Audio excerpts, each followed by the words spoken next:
sekarang kita akan dengarkan bagaimana best practice dari Kementerian PUPR Republik Indonesia dan yang akan disampaikan oleh Bapak Asep Arofah selaku staf ahli Menteri Bidang Hubungan Antar Lembaga. Silakan Bapak, waktu dan tempat kami persilahkan.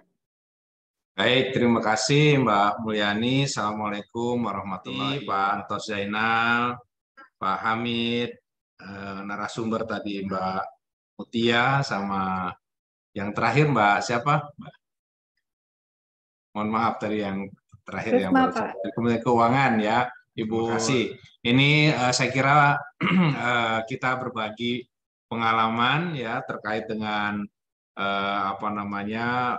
dalam kerangka gender secara keseluruhan, tetapi mungkin pada hari ini kita bicara tentang hak anak ya, yang terkait dengan Kementerian Pemberdayaan dan Perlindungan Anak, bagaimana hak-hak anak ini terpenuhi. Nah, kami dari PU tadi sebagaimana disampaikan oleh Pak Hamid bahwa ya itu kita harus berkontribusi gitu ya Pak Hamid ya terkait dengan fasilitasi yang harus dilakukan.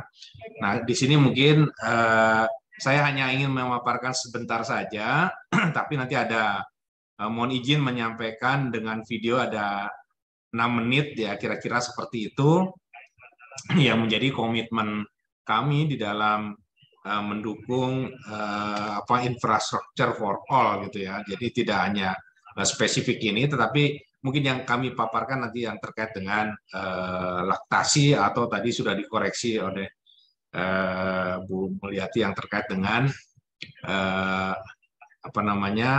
ruang ASI gitu ya, bukan ruang laktasi. Baik, ini prinsip gender di dalam infrastruktur yang memang dipegang oleh Kementerian PUPR.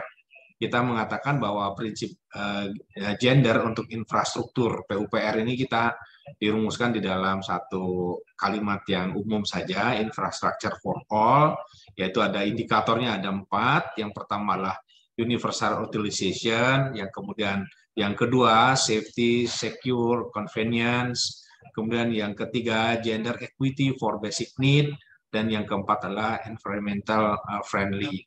Di mana di masing-masing indikator ini kita harus mendorong bahwa infrastruktur itu dapat dimanfaatkan oleh seluruh kelompok masyarakat, baik itu laki-laki, perempuan, tua, muda, dan juga dengan berlatar belakang ragam budaya. Tadi saya kira Pak Hamid sudah menyampaikan secara detail tadi hal-hal itu, dan kita sebagai penyelenggara infrastruktur kami menampung itu Pak Hamid. Jadi kami coba fasilitasi supaya tidak ada lagi disparitas maupun juga pembedaan yang lain. Kemudian yang kedua adalah memberikan aspek keselamatan, itu menjadi penting, keamanan dan kenyamanan dari pengguna. Jadi ini memang tugas kami bagaimana menyiapkan infrastruktur yang bisa memberikan aspek keselamatan, keamanan, kenyamanan, dan juga tentu kenyamanan bagi seluruh pengguna. Juga memberikan layanan dasar bagi pengguna untuk seluruh kelompok masyarakat. Tadi sudah kita dijelaskan secara lengkap oleh Pak Hamid. Dan juga yang terakhir adalah bagaimana infrastruktur ini dilengkapi dengan infrastruktur yang ramah lingkungan dan dapat dimanfaatkan oleh seluruh kelompok masyarakat. Ini tentu menjadi perhatian kami di dalam setiap pembangunan, dari mulai tahap perencanaan, kita sudah memikirkan hal itu sehingga ketika diimplementasikan bisa tetap memenuhi kebutuhan untuk semua pihak. Bapak dan Ibu yang kami hormati, nah kita masuk khusus ke dalam yang terkait dengan ASI. Next mungkin yang bahan paparannya, yaitu sebagaimana di dalam pasal 129 ayat 2 tentang Undang-Undang Nomor 36 tahun 2019 ayat 9 tentang kesehatan. Di situ ada kewajiban pemerintah bertanggung jawab untuk menetapkan kebijakan dalam rangka menjamin hak bayi untuk mendapatkan air susu ibu secara eksklusif. Kemudian ketentuan lebih lanjut itu diatur dengan peraturan pemerintah. Nah, ini menjadi tugas kami menurunkan hal itu menjadi lebih implementatif.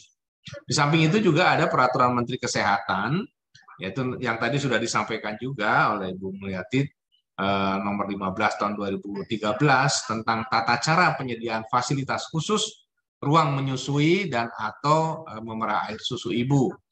Di sini tujuannya adalah untuk memberikan perlindungan kepada ibu dalam memberikan ASI eksklusif dan memenuhi hak-hak anak untuk mendapatkan ASI eksklusif.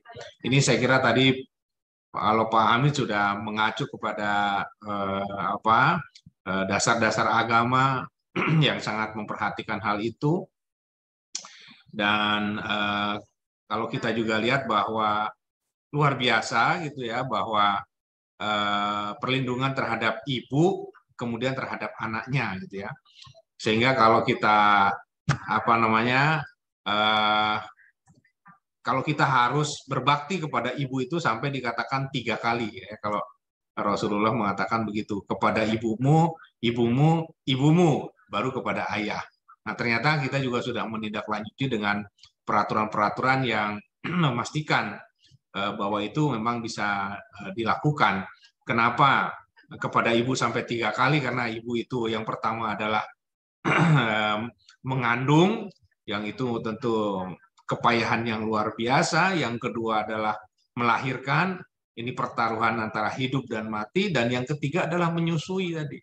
Nah, ini mendapatkan prioritas yang luar biasa. Saya kira ini kepedulian kita kepada anak itu seperti itu, sehingga mudah-mudahan pemikiran ini diimplementasikan dan membuat anak-anak kita menjadi anak-anak yang berbakti kepada orang tuanya, khususnya kepada ibu 3 kali dan kepada ayahnya ya. Nah, tentu ini manfaatnya untuk apa? Peningkatan kesehatan ibu dan anak, kemudian peningkatan produktivitas kerja secara keseluruhan, kemudian rasa percaya diri ibu sendiri ketika ada fasilitas yang memungkinkan, dan juga keuntungan ekonomis dan higienis tentunya yang menjadi harapan kita bersama, melindungi dan memfasilitasi ibu dan anak. Nah, terkait dengan itu, maka Kementerian PUPR mencoba membuat satu ketentuan atau aturan-aturan yang sifatnya internal dan juga ada eksternal. Nah, di dalam internal kita menerbitkan surat edaran ini nomor 7 surat edaran Menteri tahun 2011, yaitu tentang penyediaan ruang khusus untuk memerah air susu ibu di lingkungan Kementerian PUPR. Ini diterbitkan pada tahun 2011, jadi sudah lama, pada tanggal 14 September. Nah, kemudian di kantor PU itu tersedia sebanyak 30 ruang laktasi atau ruang ASI yang tersebar di seluruh bangunan gedung di Kementerian PUPR. Termasuk ada 17 ruang di lantai gedung utama, di lantai gedung Menteri. Ini ada kami ada 17 lantai, di masing-masing lantai ada.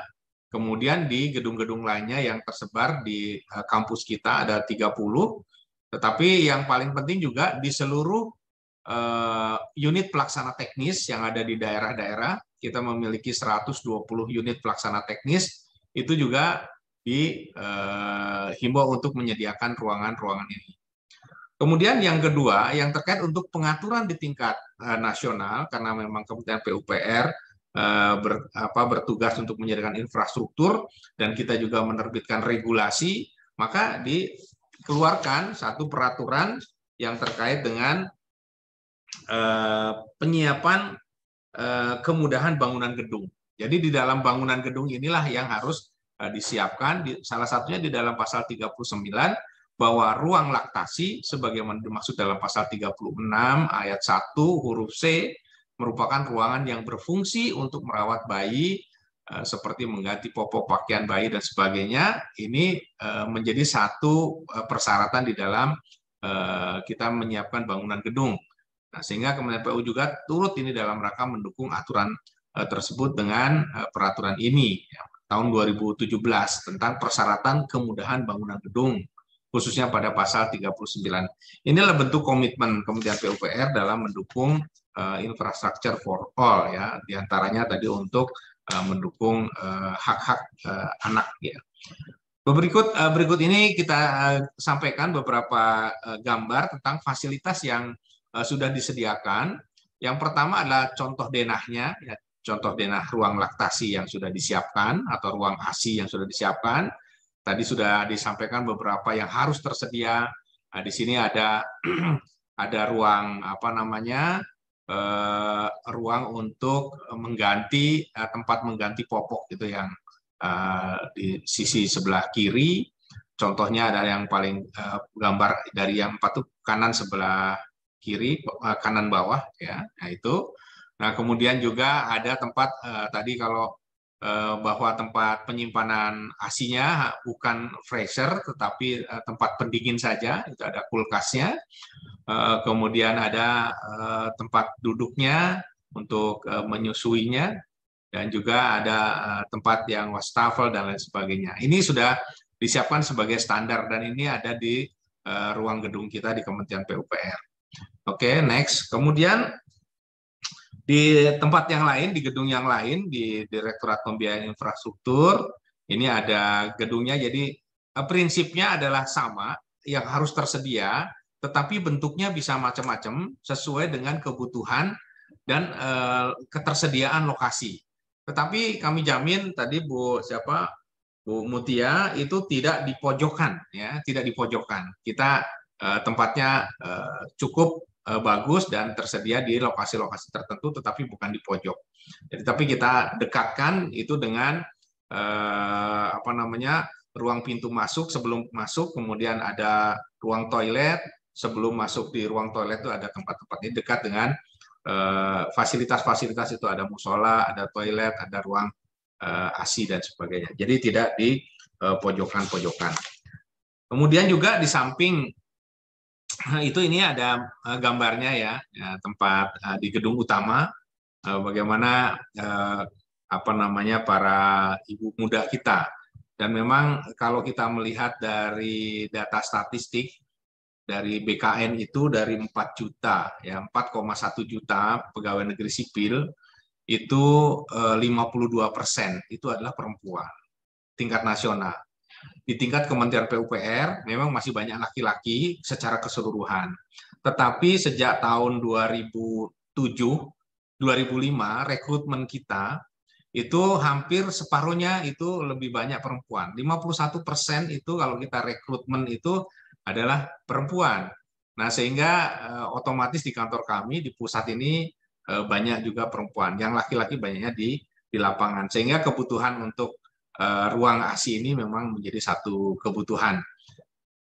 Kemudian di samping itu juga kita menyiapkan ruang apa namanya di samping yang dilaksanakan di kantor pusat, kita memastikan jadi setiap tahun kita melakukan evaluasi terhadap fasilitas yang ada di rest area, mungkin di jalan tol ya.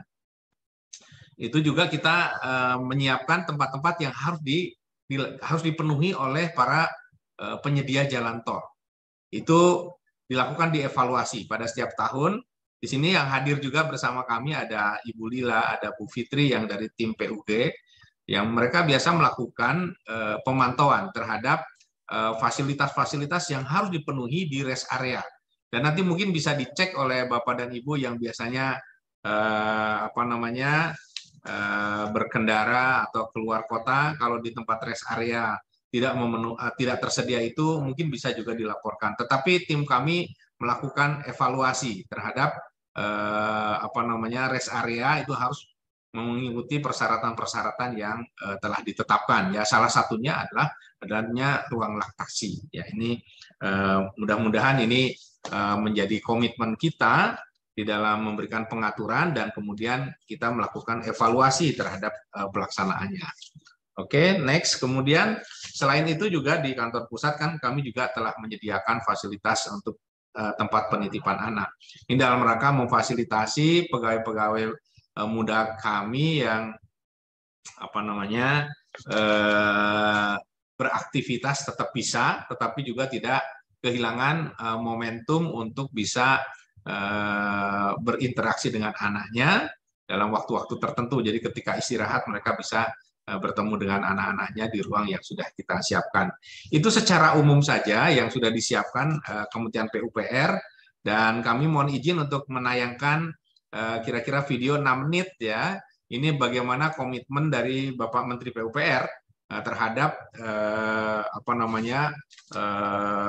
prinsip gender ini diimplementasikan. Jadi bukan hanya di kantor pusat, tetapi juga di dalam seluruh kegiatan kita, baik kepada orang tua, kepada perempuan, kepada anak-anak, yang diwujudkan dalam bentuk realisasikan dalam bentuk standar-standar bangunan. Yang itu yang sudah kita lakukan sehingga menjadi ramah bagi anak-anak, ramah bagi orang tua, ramah bagi orang-orang yang memiliki berkebutuhan khusus.